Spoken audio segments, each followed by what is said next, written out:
Hello, everybody. Welcome to CB Bowman Live. And today we have Neal with us. But first, I want to tell you a few things. Notice I'm dressed sleeveless.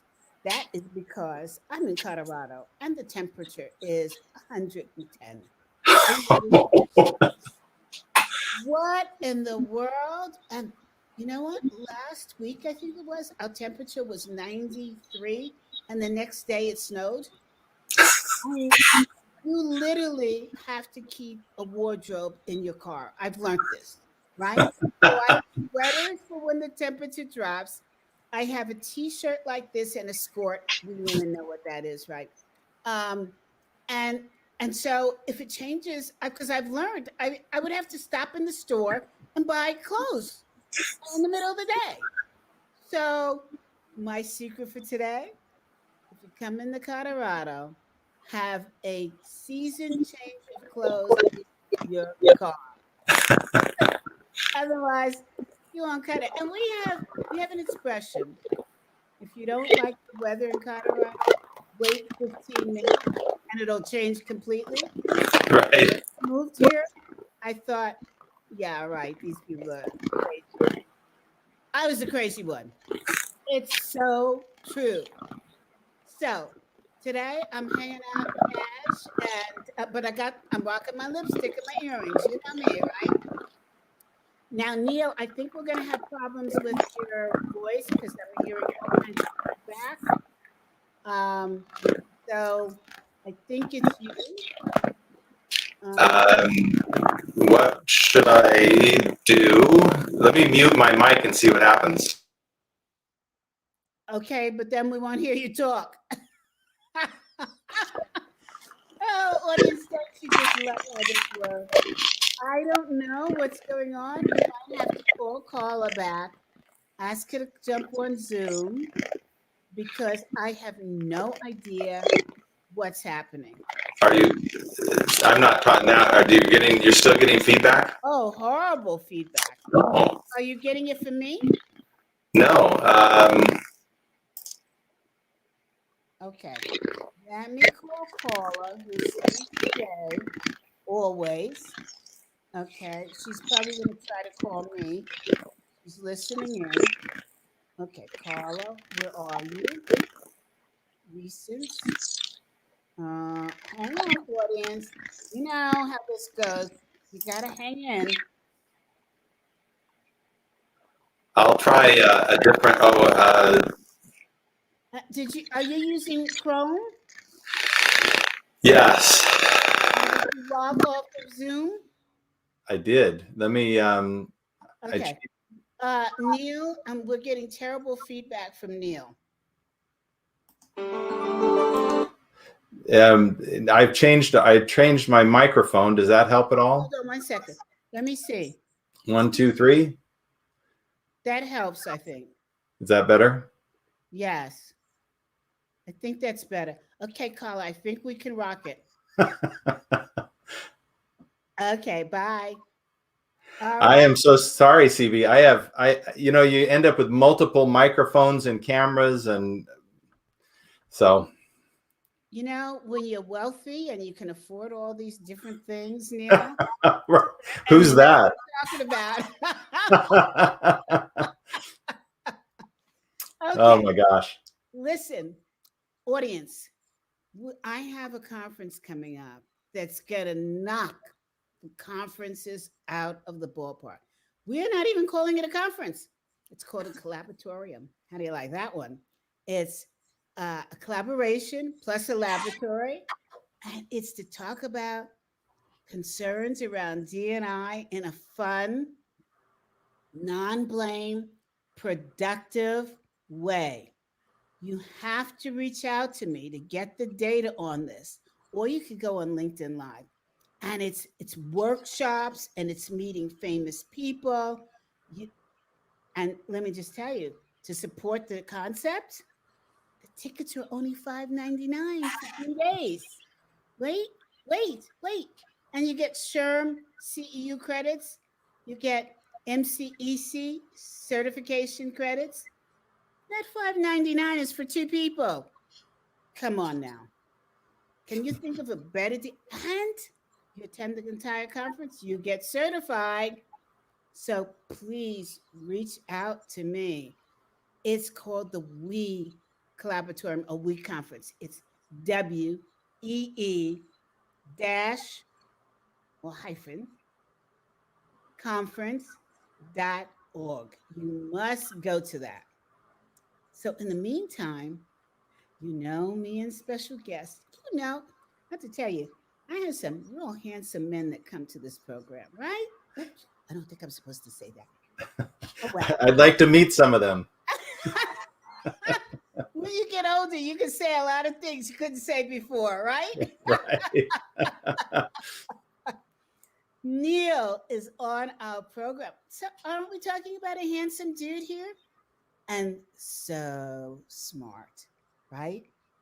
You have got to hear what he's working on. So without further ado, let me introduce Neal. Neal, Well, welcome. thank you so much, CB. You know, you and I have talked a couple times, and you have made a huge impact, had a huge impact on me in just those brief conversations. And so I want to tell the audience what you told me in our first conversation. You know, you're this coach, business coach with businesses and so many people. And I mean, your credentials, right? And so you said, well, are you a business coach? And I said, well, I'm not sure. Let me tell you what I do. And I listed out some things. And you said, you're not a business coach. And you know what? That set me free. I was so relieved because I was trying to be something I'm not. You know what I am? I'm a motivational speaker. I've been talking for more than 20 years and oftentimes helping people be kind. And so what I'm working on right now is something I call workplace positivity.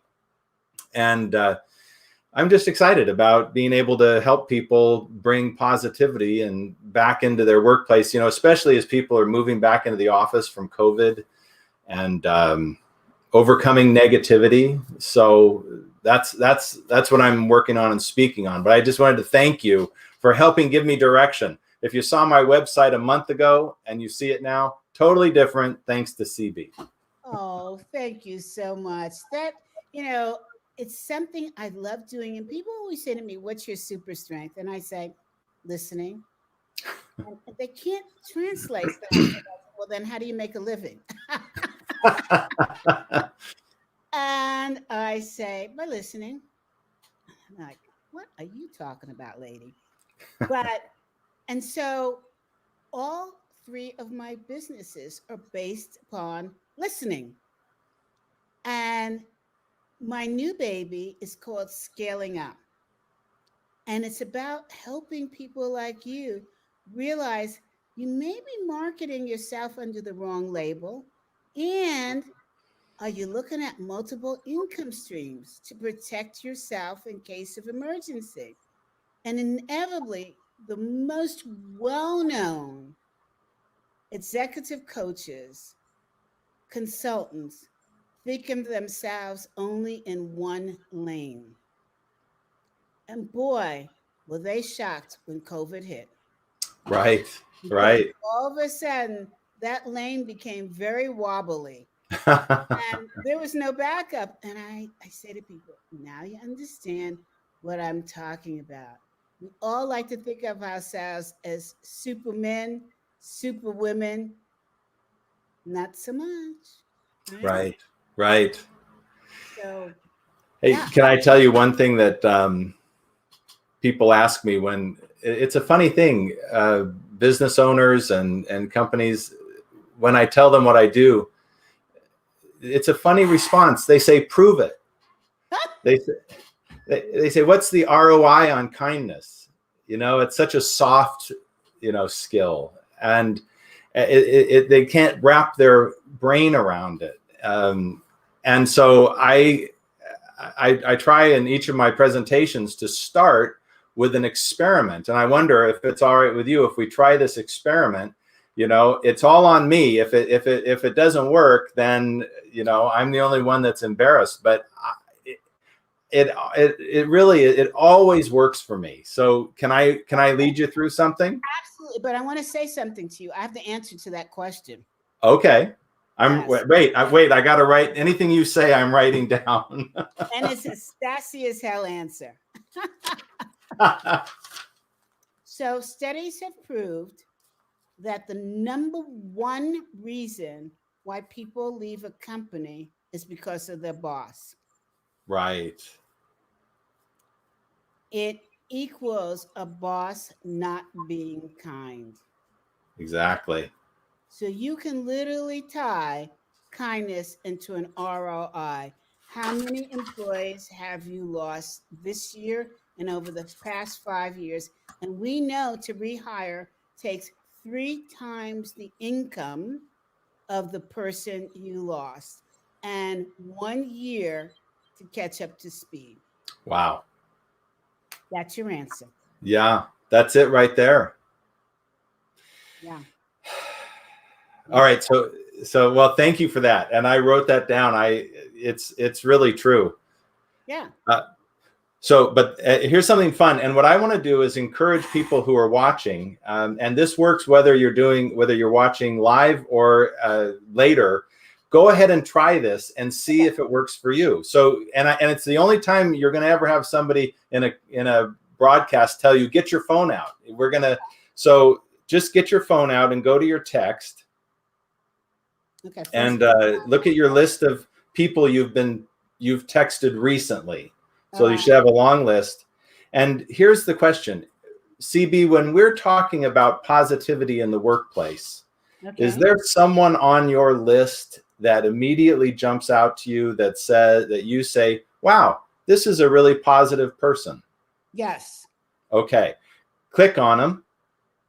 Okay. It's a she. Okay, on them, on she, thank you. And send them this text. And I'm sending one right now as well. Okay. And I'm in a broadcast on about positive. Go that fast. Oh, sorry. And for the audience, I put it in the chat. Okay. I'm in a broadcast. OADC. Yes, broadcast. About positivity.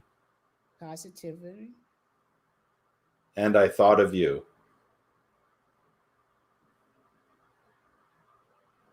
And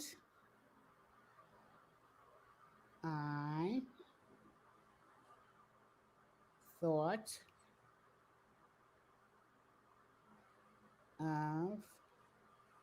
of you. Right. And then say, thanks for being so positive. Okay. Hold on. Let me get my little periods here. Thanks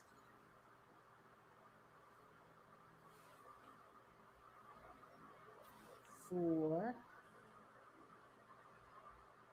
being so positive. And hit send. Okay. Now here's the experiment. Will they respond? Because people don't always respond to our texts very quickly. This is out of the blue. Your friend wasn't expecting it. But here we're going to go one further. Okay. Can you hold on? Can you just hold down? When I hold down on my text that I just sent, it highlights it and I can copy it.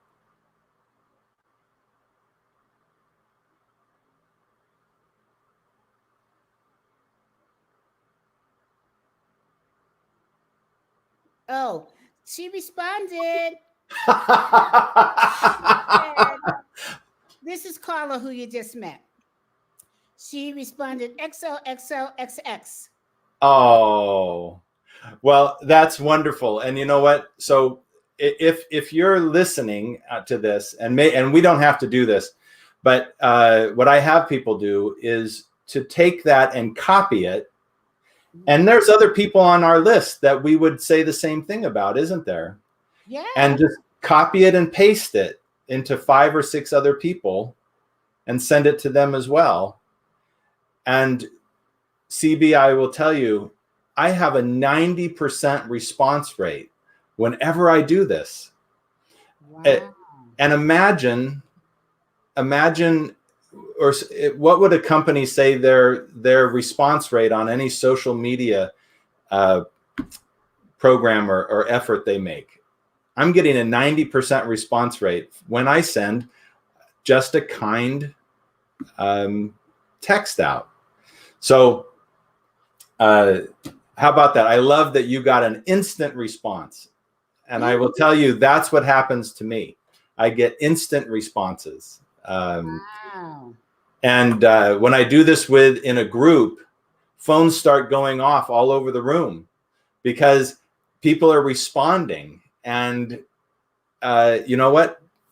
People like to be appreciated. Wow. They appreciate being valued. Wait, I'm just busy sending these notes all over. Oh, you are? See what you've done? That's awesome. Okay, well then I'm going to do it too. I sent it out to 3 people. Carla was my first. I sent it to my friend Elena, my friend Anna, and my friend Holly. Oops, I sent it to all girls. I better send it to my husband. See, you know what? I call these micro actions of kindness. They're the smallest thing, but look how much fun we're having. Oh, I am. I'm sending it to my neighbor. Okay. And I'm sending it now to my husband. Okay. And paste. Isn't it easy? It's just paste. Oh my gosh, this is the coolest thing. And I'm sending it to my other girlfriend. Or okay, there goes the show. Okay, we could do this all day. I'm having too much fun. Okay. So this. And watch and see when you get responses back. So in our book, we have a book called Workplace Positivity, and there are 30 of these. Said she wrote you a note on the air. She said, "So true, Neal!" ! That's awesome. Thank you, Carla. We have 30 of these micro actions, and they're that easy. And it makes a huge difference. Why do you call these micro actions? Well, they are the smallest thing you can do. So if you looked up micro actions, New York Times said micro actions are tiny incremental things that you can do that over time have large results. And so you take a big project or a big action and you break it down into its smallest components, and you get this tiny little thing. You know, when you suggest to people, well, let's be kinder at work. Oh, that could be overwhelming. Look what we just did. The simplest little thing. Mm-hmm. Mm-hmm. So my recommendation is that managers and supervisors start this and let their employees see a change in them and have them say, wow, hey, you know, what's different? I really thank you. You've been appreciating me, or, you know, whatever it is, what's happened? And they say, well, you know what? I've been intentional about being kinder, about being more positive, and it builds positivity. So I have some great stories about why it works and things like that. So okay, so before we get into that, I know I promised to introduce you to 2 other people. So yes, I'm going to do that over the air now. One is Howard Prager, who's written a fabulous book it's called Make Somebody's Day.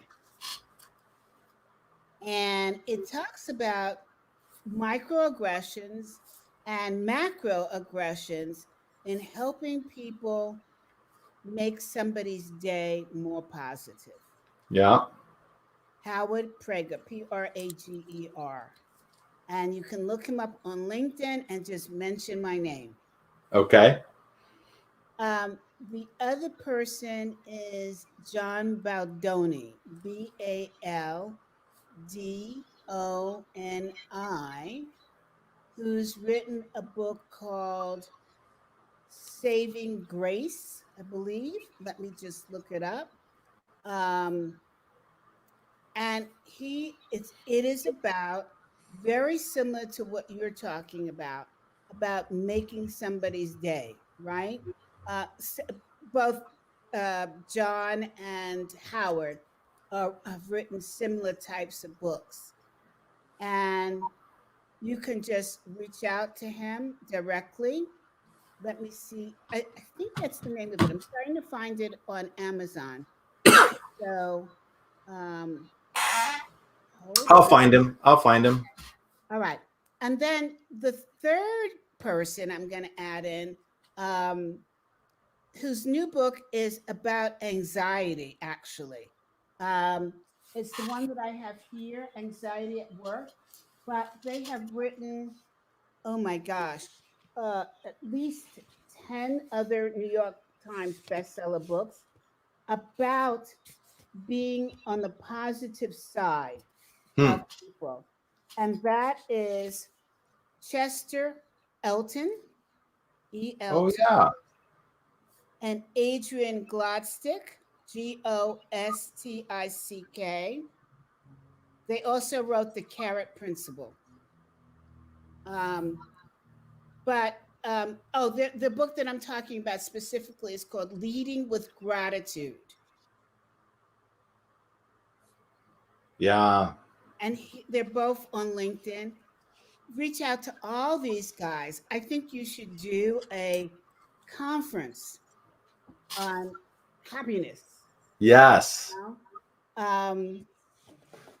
I'm saying too much because I'm thinking this through, because I think it would be, coming out of COVID, we all need positivity. And the four of you have creating outstanding books on positivity. And it's something we really need right now. People are going in and going postal for Every day. every day. I was stunned last night. I heard this had been happening again. Um, and I feel such compassion for those that have been hit with this disease Yeah. of depression because other people haven't been kind to them. You know, that it absolutely is true. And it one of the things that I think and I say is that everybody has a backstory.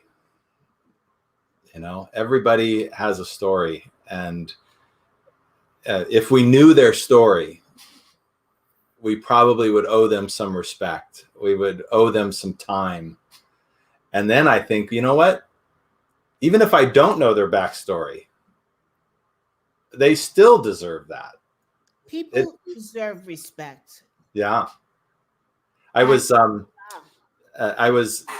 doing some antique shopping. We had a group of friends. We were up and down the street and walked into an antique store. And, some of these antique stores have, like 10 by 10 spaces that people rent. Oh, yeah, the booths. Yes. The booths. Yes. Yeah. They work on consignment.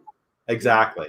So we walked into one of those, and there's people, some of the owners or the booth people around, and we were moving around, and you look at signs that are like old vintage signs or plates or something, and here was one booth that had books in it, and there was a woman sitting in the booth, and she was, I would say, in her 80s, mid 80s, and my friends took one look, and they weren't interested in books. They were looking at other things, so they moved on. But I'm interested in books, so I kind of glanced around, and she held up a book, and she said, "Can I tell you about this book?" And certainly, and so I listened to her, and as she talked, it became clear that it was a memoir of a Holocaust survivor, and that's a powerful topic. and she talked for a bit, and I thought, well, okay, well, that, you know, I'm going to go, I need to move on. And I tried to be gracious to her, but I tried to, you know, step back. And then all she did was open the book to the pictures.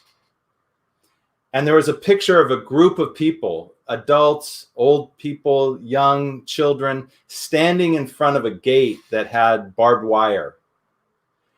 And she pointed to a little girl in the picture and she said, "That's me."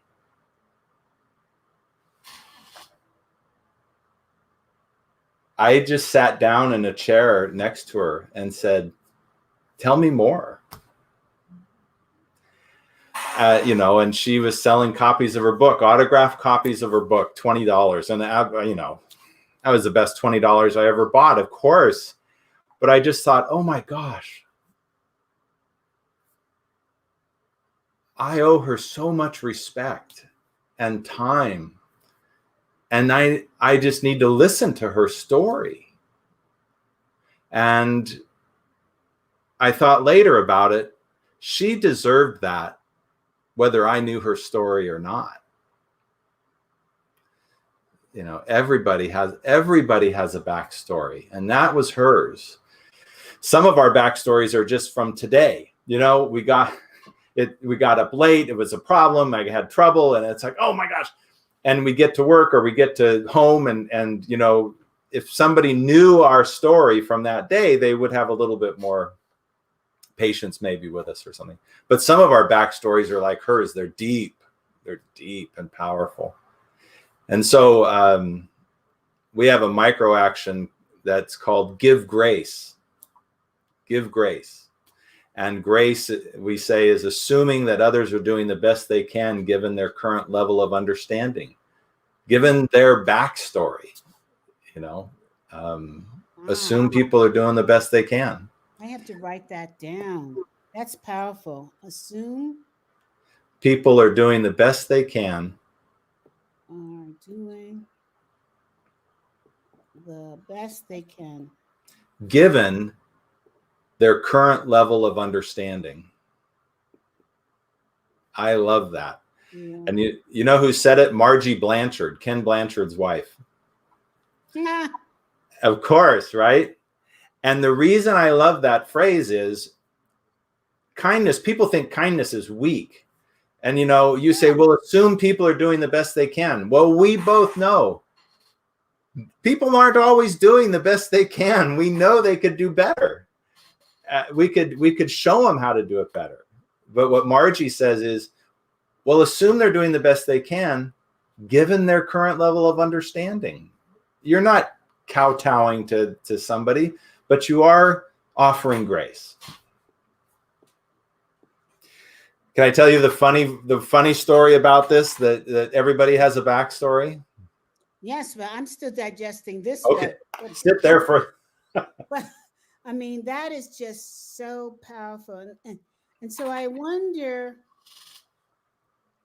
You know, of course, in the field that we're in, they say everybody loves stories, and we all know from research that if you want somebody to remember something, you tell it in a story. And my question is, and it's an esoteric question, how do we know that people are doing the best they can?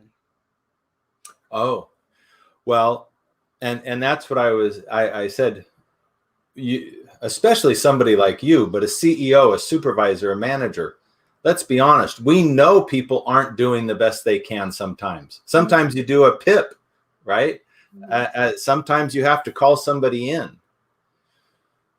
The point is not, oh, well, if you're going to be kind and positive, you just have to assume everyone's doing the best they can. No. They're not necessarily doing the best they can at their job, at their interactions, at their communication. But they may very well be doing the best they can given their current level of understanding. That's the grace part. So now we say, you know what? Can we have a conversation? I know you had some trouble in that meeting.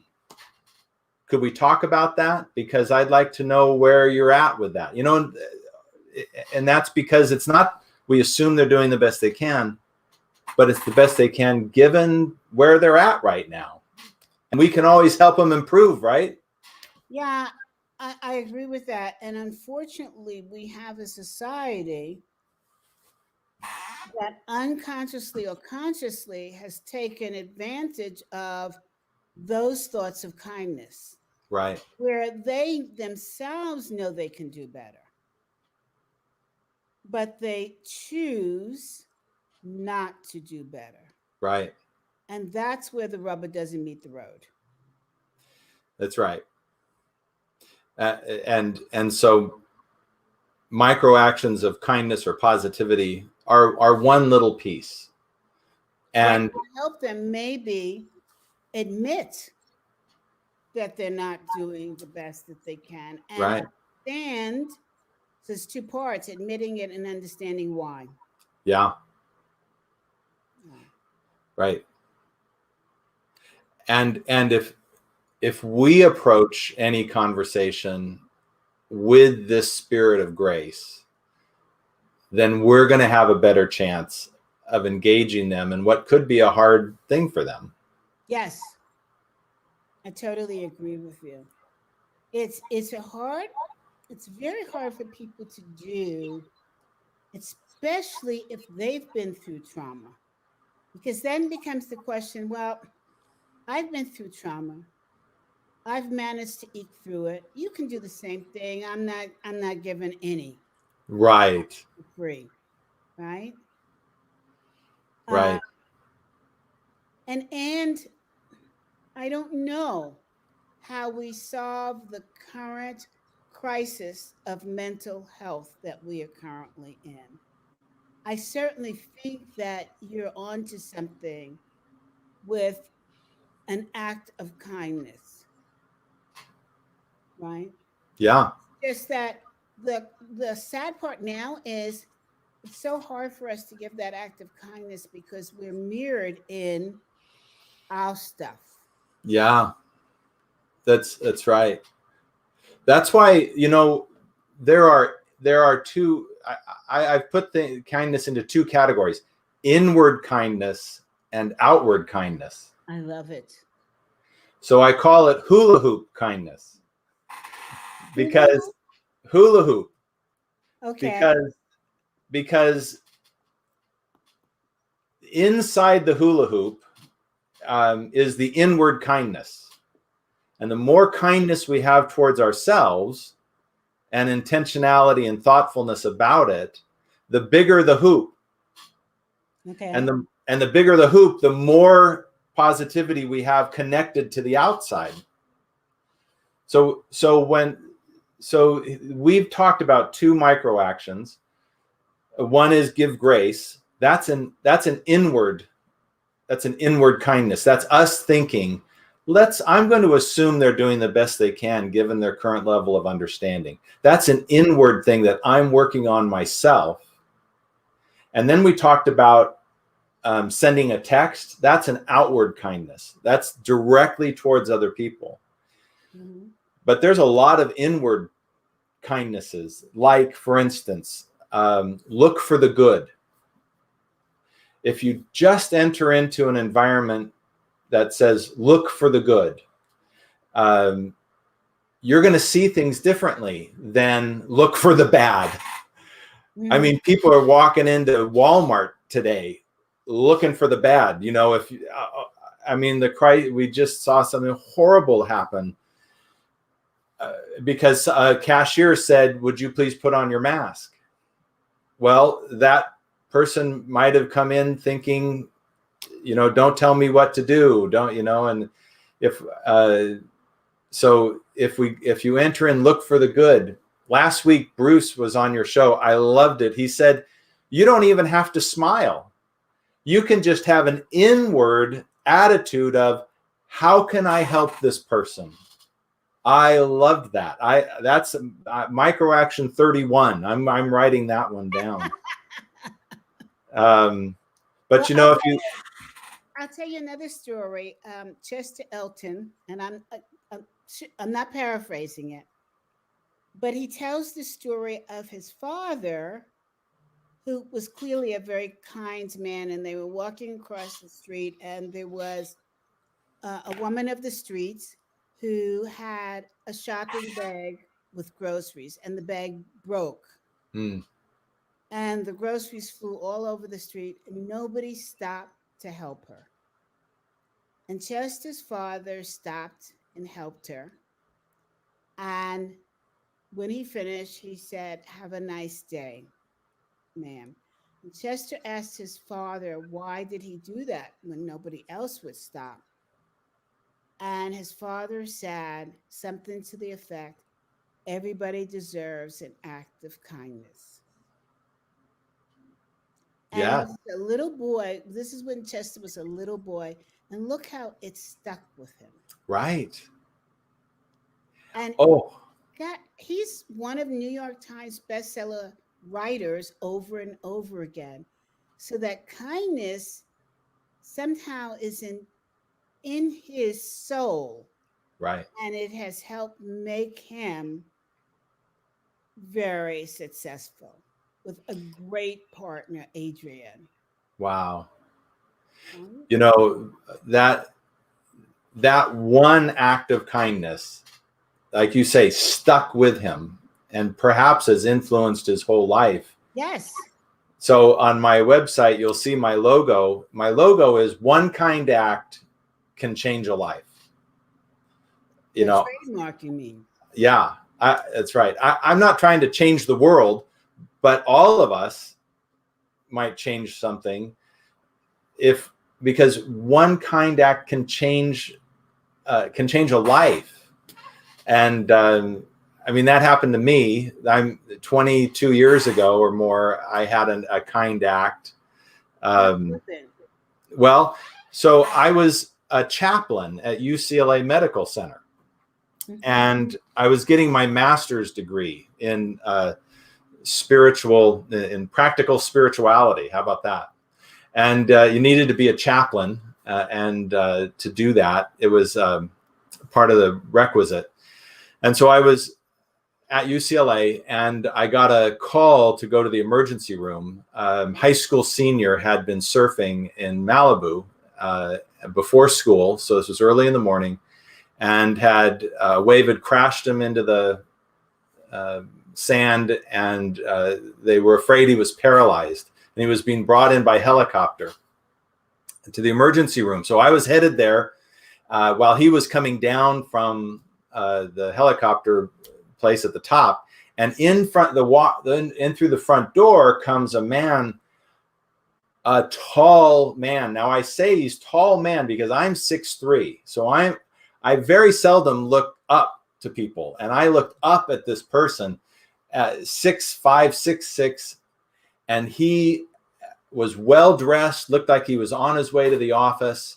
It was the boy's father. He'd gotten a call, and I as a chaplain, trying to calm them down, how can I help you? Could I pray for you? Could I, this? And here's what he interrupted me. He said, "Can you get me the x-rays?"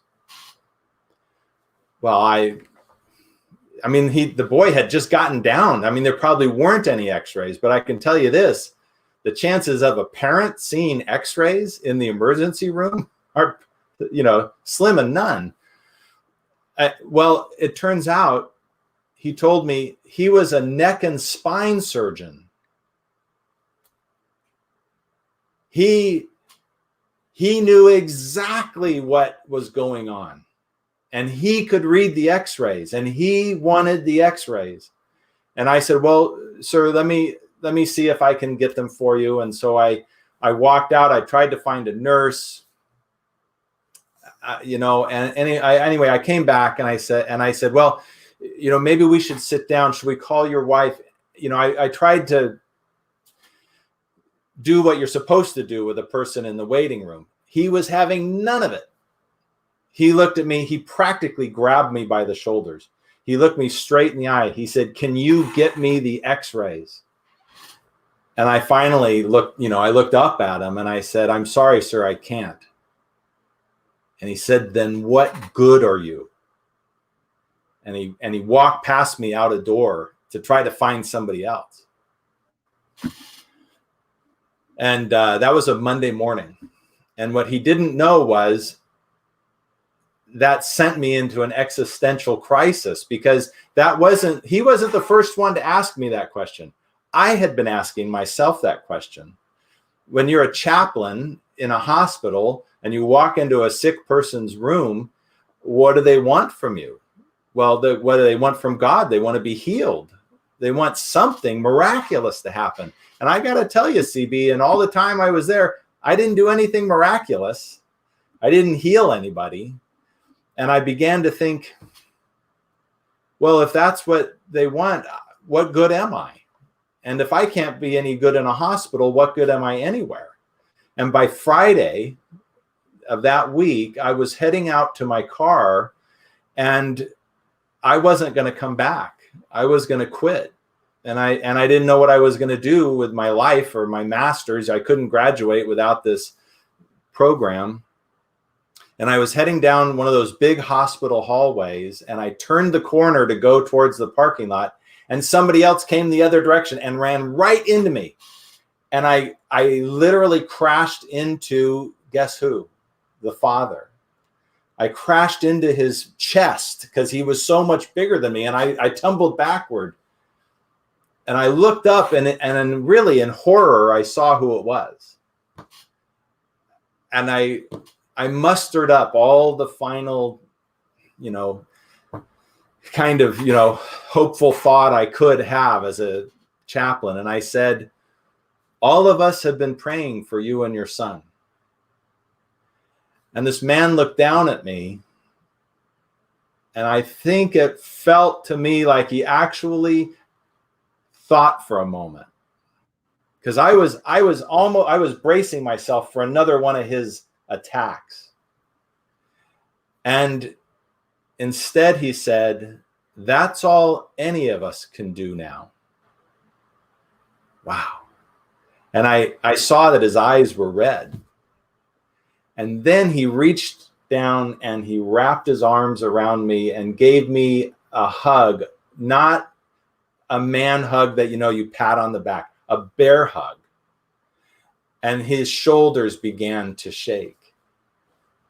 And we separated. And I wish I could tell you what happened to the boy or the father. I literally don't know. And, HIPAA regulations, confidentiality. But I headed to my car, and I would say a voice, a thought went through my mind. And it wasn't my thought, because it was directed towards me. And this message, this voice said to me, that's what good you are.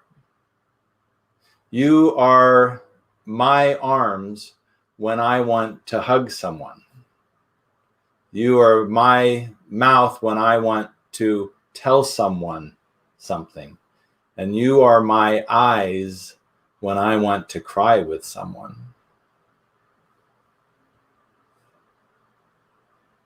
And I went to my car, and I came back on Monday.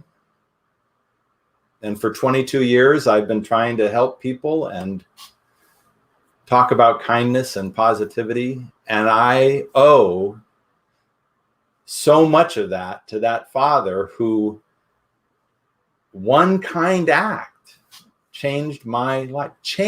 I'm not being, you can tell I'm not being, overblown. It changed my life. And I love that story you told, because it affirms the same thing. We never know when that one kind act's going to change someone's life. Oh my gosh. A story. Wow. And what this man needed to do was to go through Kubler-Ross's 5 stages. And he went through the first and second stage in rapid fire. Right. And just in time. Yes. Whew. Wow. I'll tell you another story. So, audience, you can take these stories with you. I worked for a company who used to give out starfishes on your anniversary. Oh, Have you heard the story about the starfish? no. And while it wasn't a good company to work for, in my opinion, the story about the starfishes stayed with me. So there was a man walking on a beach, and the starfishes were on the beach. They had beached themselves. And they were dying, of course, being out of water. So he started picking up the starfishes one at a time and throwing them back in the water. And somebody came up to him and said, "What are you doing?" And he said, "I'm throwing the starfishes back in the water so they can live." And the man said, you cannot possibly save all of these starfishes. There's just way too many of the beaches coated with them. And he looked at it and he said, "But I can save one at a time." Yeah, right. I have heard that story, and the man says, "What difference can you make?" And he said, "I can make a difference to this one." Yes. Yeah. Do you know, CB, I heard an update to that story. What is it? So the boy finds all of these starfish and he's overwhelmed by it. And at first he starts throwing them back one at a time. Then he gets his phone out and he starts texting people, and he takes a picture and a video of them, and he says, "You got to come down and help me." And within an hour, hundreds of people have come, right? And it's a viral thing, and every starfish gets thrown back. I love the update. Isn't that something? The power in our hands. Yeah. I love the update. So both are true. Ever since then, I love starfish brooches. I love starfish to put on the desk, and it's of course it's got to be the right design. But I always think about that story with saving one person or one starfish Yes. at a time, because that's what it takes, and it takes a whole bunch of us doing it one at a time. Right. And then we get to save each other and all. Right. Mm-hmm. Hey, I've told a couple pretty, heavy stories. So I want to go back to my everybody has a back story. Yes. And tell you why I thought of that. Okay. Because so last year, about 15 months ago, I had double knee replacement surgery. Anyway, it all worked out. I'm doing great. But years before that, before my knees got bad, I was in the best shape of my life. I mean, I was doing well. I was running. I was exercising. I had a coach. So one of my practices was to run around my neighborhood. And when I say run, jog. And what I would do is every block or block and a half, I would drop and do push-ups. I know. I was younger. And, I couldn't do very many. Let's say I could do 10. But here's the thing about push-ups. What my coach told me, my personal coach, was that do it to exhaustion. So, you're pushing, and so even if you can only do 9, do it until basically you can't push yourself up any further, or even, you fall back down. Okay, great. So that's exercise to exhaustion. So I'd done this run, and I'd been running down, and I'd done it 3 or 4 times. I'd gotten down and done, maybe 11 push-ups, 10, 8. So here I am. I'm 2 blocks from my house, almost done with my run. And I do my last set of push-ups, and I am working to get number 7 done, and it's just like, and I fall to the ground. Mm-hmm. So I'm on the ground, and I get to my knees, and I look over, and in the middle of the street, there's a minivan stopped in the middle of the street, window rolled down. And the driver says to me, "Are you okay?"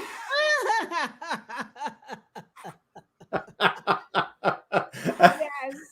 He thought I was having a heart attack. Yeah. And the really sad part about it is I had just exercised to collapse. So all I could do was to get to my, have my hands on my knees and try to get up. I'm fine.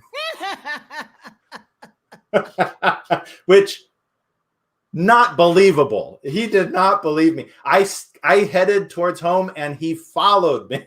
Oh, what a good man. I know. Okay. And the really sad thing about this, it happened twice. And the second time, my wife said, "That's it. You cannot do push-ups on the sidewalk anymore." It's the universe. That's right. You're done. But here's the point. He didn't know my backstory.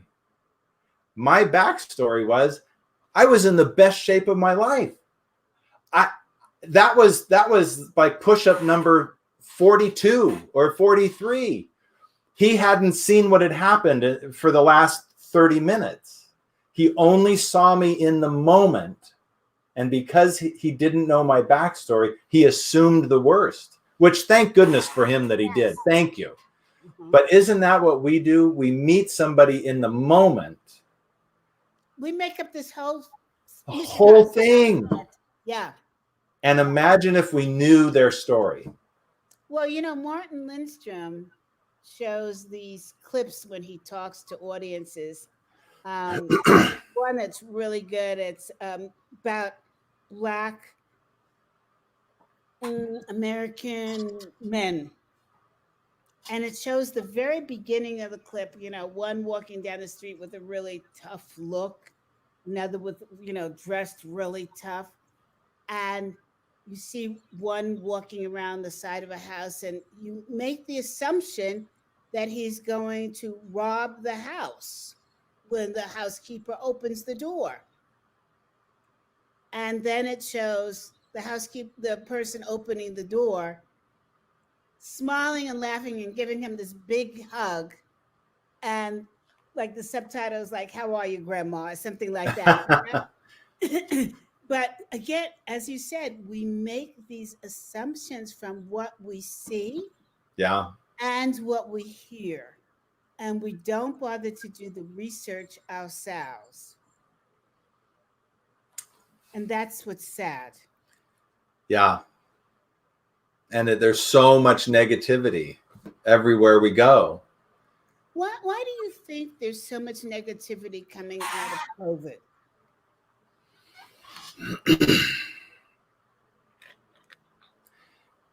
Coming out of COVID. Well, we've been, we've been on for a year. We're at home with our loved ones, mm-hmm. but we've been home with our loved ones for a year, 24/7. Mm-hmm. And, in my home, there's 3 of us, and we all get online and the internet crashes because we're all trying to do it at once. And there's like no time for downtime to rest. And I just can't even imagine what it's like for parents who are trying to do their jobs, their kids, their kindergartners are on Zoom, and that family's been together. So I think some of it is just, we haven't had any chance to have time to relax or to settle down or to, meditate or do anything. We've just been hyped up. And then of course it's in certain people's advantage to keep us hyped up. Everything we read hypes us up, and so I think that we're so stimulated by negative. It's constant, and it's from one side or the other. So it just seems like we've just been inundated with that. But you would think that being with your loved ones 24/7 would be so much healthier than being with strangers that you don't know what they're going to do, how they're going to do it, or when they're going to do it. Yeah. So again, I ask, why coming out of COVID when you would assume that you would be closer because you've spent all of this time in a pseudo or Yeah. peaceful, loving environment, receiving all this love. Right. Right.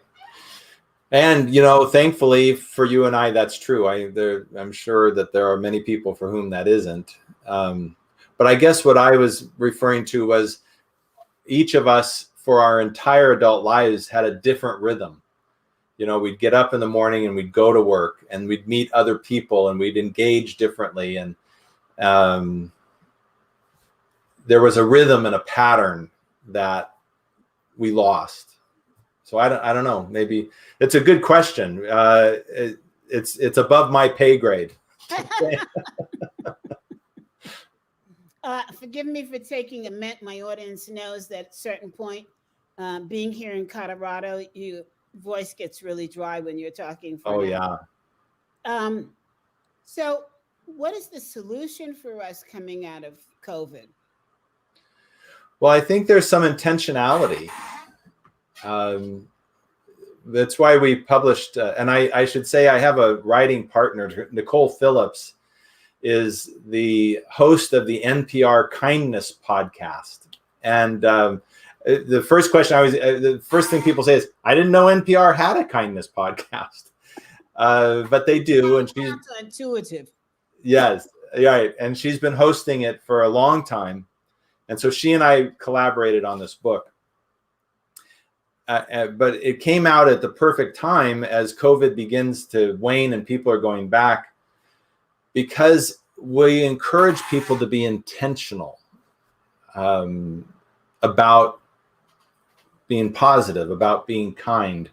One of the first things we encourage people to do is to find an accountability partner, just somebody to check in with and to say, hey, I'm trying to be more positive. Can I check in with you? And, you watch me and see how I'm doing. If you ever see me doing something, let me know. That kind of thing. These inward, as I talked about, inward kindnesses. But doesn't that put more pressure on people that they have to be kind 24/7? Well, yeah, 24/7 is a challenge. So here's what I actually recommend. Pick 2 acts of kindness and just kind of major on those, like that text. So we had a reason for texting people today. We're doing a broadcast on positivity, and it made us think about some people. But here's what I encourage people to do. There are so many things throughout the year that would cause us to think about someone. Mother's Day, Father's Day, 4th of July, Memorial Day, Friendship Day.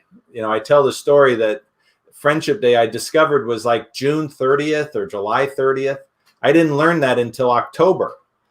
But, I texted a friend and said, hey, I just found out I missed Friendship Day. And I'm sorry, because it would have been a great chance to tell you how much I appreciate our friendship. So just pick 1 or 2 and don't be overwhelmed by trying to do constantly something. Just do a couple things. But some of them are so powerful. And you'll know this, the handwritten note, gold standard. And what I tell people is, well, first of all, no one ever gets a handwritten note anymore. But imagine this. If you get a handwritten note that says, I just want to thank you for being in my life, or whatever it is, do you know that person has no idea where to put that note? They're not going to throw it away. It's the only one they've gotten in years. They're not going to put it down in a drawer. It floats around their desk, maybe for weeks. Yes. And every time they see it, right, they think of you. I mean, I don't ever want to be crass or callous or manipulative, but wow, what a marketing strategy. Send handwritten notes. But it's true. I sent somebody a thank you present, and she sent me a handwritten thank you note. Not only handwritten, she made the card. Mm. An adult making the card. That card she sent to me, what, 2, 3 weeks ago? It's still on my counter. Yes, exactly. I don't have the heart to put it away because it's such Right. a rare act of acknowledgement Right. that, And so to go to you originally asked, how do we do this without being overwhelmed? Um, you just do it, have the intention, and then do it as it comes to mind, and know that you're going to do a couple things. Somebody said, put 4 coins in your pocket, and each time you do an act of kindness, move a coin to the other pocket. And at the end of the day, have you moved 4 coins? yes. Did you tell me that story or somebody else told me? Somebody else, I've heard it. There's so many great stories that belong to somebody else. I actually tried it a different way. And this is the idea of not being overwhelmed. I took my watch, and of course, I don't have any watches on. I'm at home, but I took my watch, which I usually wear on my left arm, and I put it on my right arm, and I moved it when I did an act of kindness. So I started out the day consciously aware that I was going to look for an act of kindness to do. And doggone it, I wanted that watch on my left wrist. I was so uncomfortable with it over here. Hey, we've got Professor Pravat wrote in and said, having an accountable partner is a great idea. Oh, yeah. Thank you. We use that in Marshall Goldsmith's 100 Coaches, where we do an LPR group, Life Planning Review, and that's one of the sections of it. Yeah. Is, what did you do today to support somebody else? What did you do today to help yourself? Yes. Forget that we have to be kind to ourselves. That's right. And LinkedIn user wrote in, enjoyed hearing from Neal how inward thoughts with grace bring us to positivity. Isn't that Nice. nicely wrapped up? Yes. Yeah. Well, we have ran over time because what you were saying, I love the way the conversation went. It's really my marker. We have casual conversations as though we're sitting in the living room having a glass of water. It's a day in Colorado. Having a cup of coffee, having a cup of tea, just chatting it up with a pastry and having a good experience learning takes me back to the days of Greenwich Village and the coffee shops, right? There you go. And so with that, I hate to say goodbye, Neal, but what a great show, getting us all thinking about being kind to each other and to ourselves. Thank you. Thank you, CB.